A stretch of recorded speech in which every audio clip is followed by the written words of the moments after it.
Hi, I'm Bart Ney, spokesman for the New Bay Bridge. Welcome to the Bay Institute's Aquarium of the Bay Theater, where we will be taking you inside the Bay Bridge to show you what makes the world's next architectural icon tick. Over the next few minutes, we will show you new technology innovated for this bridge to make it the most advanced seismic span on Earth. We will take you inside the steel and concrete structures to view the future of bridge design and high atop the main span tower to be inspired by views offered by this world-class bridge. Inside the New Bay Bridge with host Bart Ney.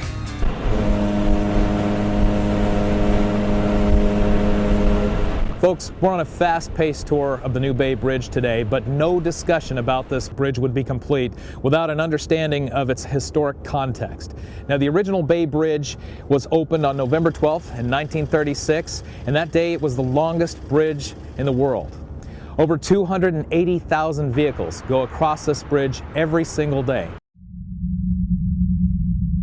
It was an unrivaled engineering marvel until Mother Nature gave us all a surprise on October 17, 1989. That's when a seismic event changed our history and forced us to begin planning the New Bay Bridge.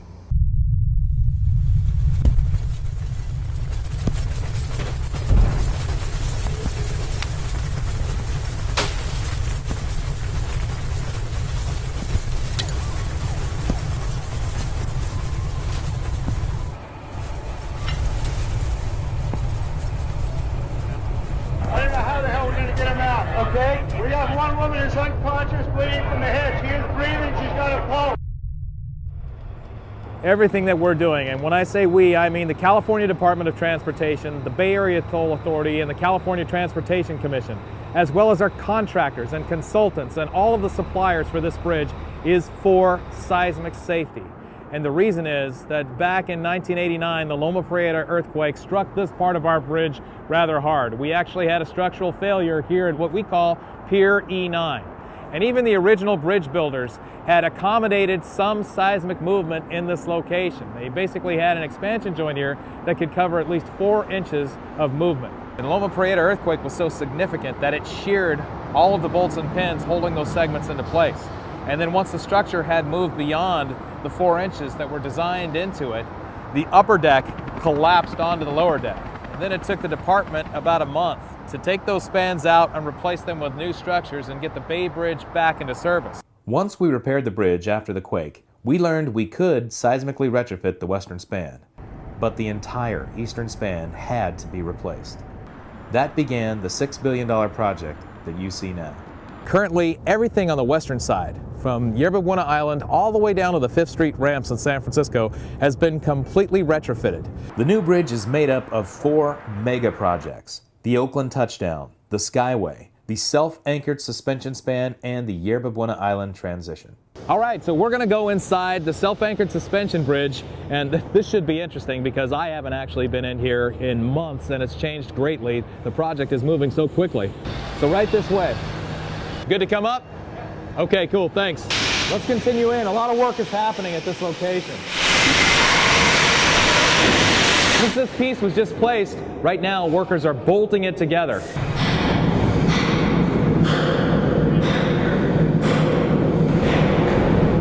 All right, science fiction fans, this is where you're going to really geek out on this bridge. It looks like the inside of the Battlestar Galactica or something out of Star Wars. All of it's necessary to make sure the traffic, 280,000 vehicles, can go across the bridge every day. So we're just going to take a walk right through the heart of the self-anchored suspension bridge.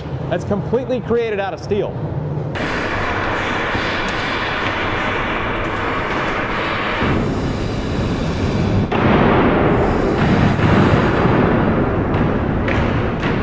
We'll take this opportunity to go up on the deck. All right, our next stop on this fast-paced tour is 525 feet in the air. We're going to go to the top of the self-anchored suspension bridge main tower.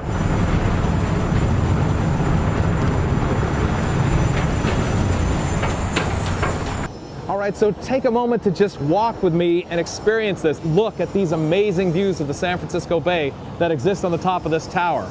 There's no better place to talk about birthing of an icon.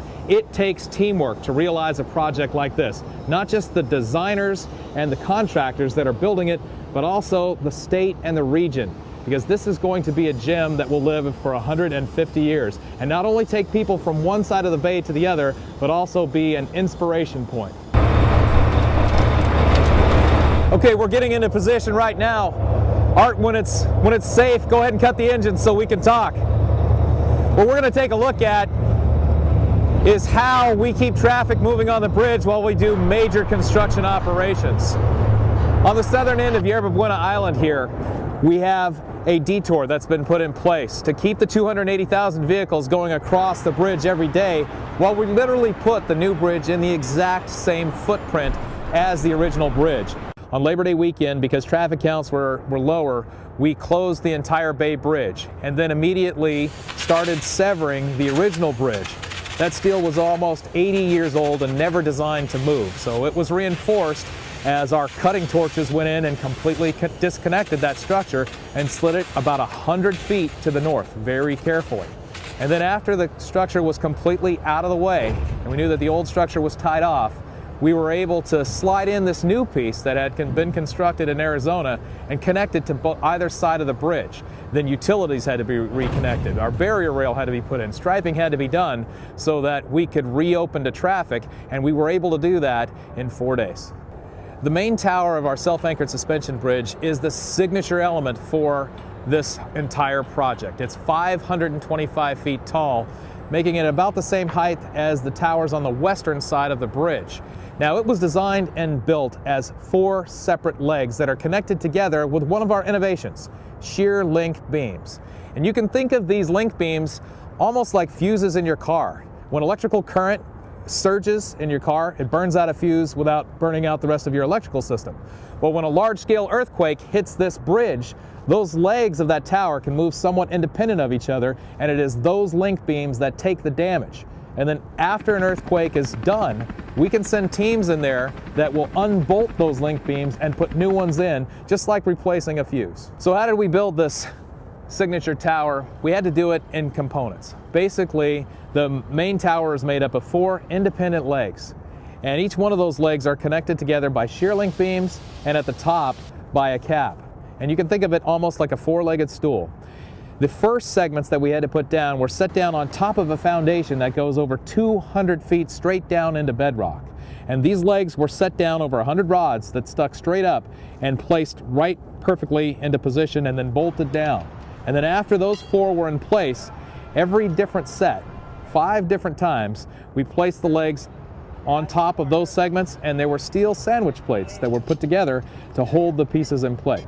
Well, we're looking at the remaining gap in our self-anchored suspension bridge right here on the eastern side of the bridge, connecting into what we call the Skyway, is the space where the final 4 sections go into place. Sections 13 and sections 14 have both arrived and are being positioned now.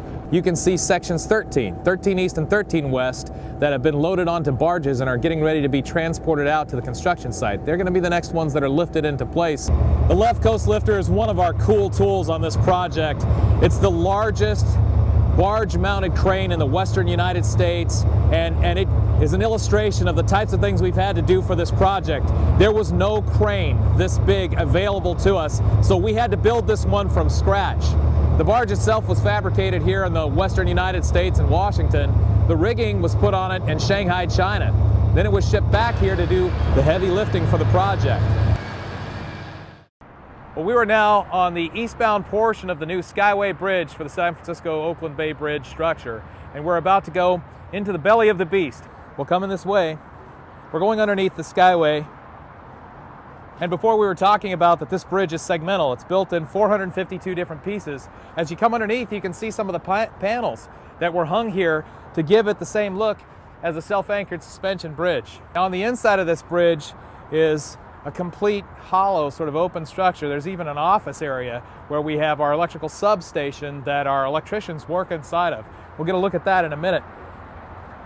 Another thing that you can see from this location is the graceful soffit or bottom of the bridge. These parabolic curves were created basically in a process called match casting. Every single one of them was built next to the other one in Stockton, California. So we could get these very tight tolerances and make the curve look completely smooth, although it's several different segments that are actually making up this bridge. And here we have the entrance into the electrical substation.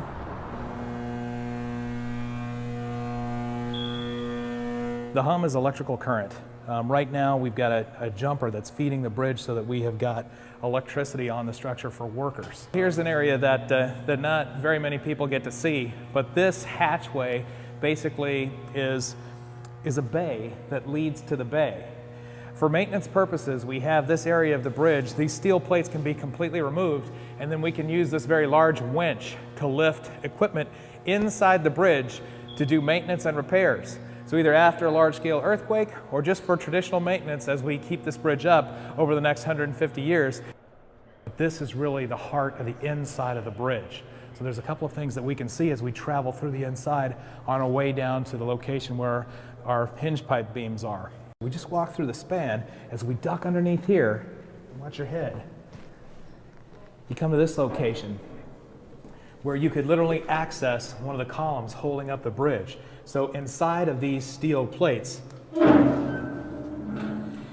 is a stairway that allows our maintenance people to go down inside the columns and inspect them over a period of years while this bridge is in service.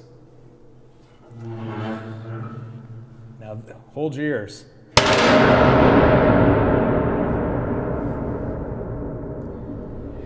Big echo in here. So we're approaching the location where our hinge pipe beams are. And hinge pipe beams are one of the things that we've designed that are new on this bridge. Now once you come through here, we'll literally be in an expansion joint about 80 feet above the bay. So we're standing right now in an expansion joint. It's in basically one of the places of the bridge where two segments are coming together. Now these were purposely put here to allow expansion and contraction every day, and then also when a large-scale earthquake hits, it allows the bridge to move and not take significant damage. So you can see on this side of the hinge pipe beam, we've placed a stainless steel overlay radially around the outside so that it can move on this part of the bridge. And then right here, you can see that the diameter moves inward. This is a weaker steel. It's designed so that it can bend. It will take the damage instead of either side of this bridge. And then after the earthquake, we would potentially come in here and just cut this section out and replace it with a new piece. So that is what the inside of our 1.2 mile long Skyway looks like. Now let's continue on to look at another element of the bridge. We are headed on top of the Yerba Buena Island transition structure. This is basically the piece of bridge that takes us off the self-anchored suspension bridge and to the Yerba Buena Island tunnel. It's under construction right now. We're going inside a construction elevator on top of the false work where we're going to be pouring concrete to build this structure. Oh, there he is. How's it going?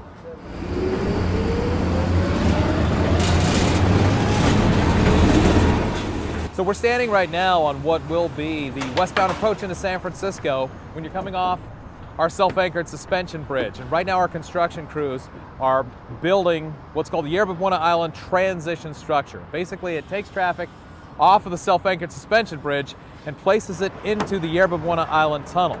And the work that's going on right now, all of this rebar you see coming up through this wood false work is for the column that sits underneath the structure. It's basically what supports all of this. The wood is the framing for what we call our soffit, or the bottom part of the bridge.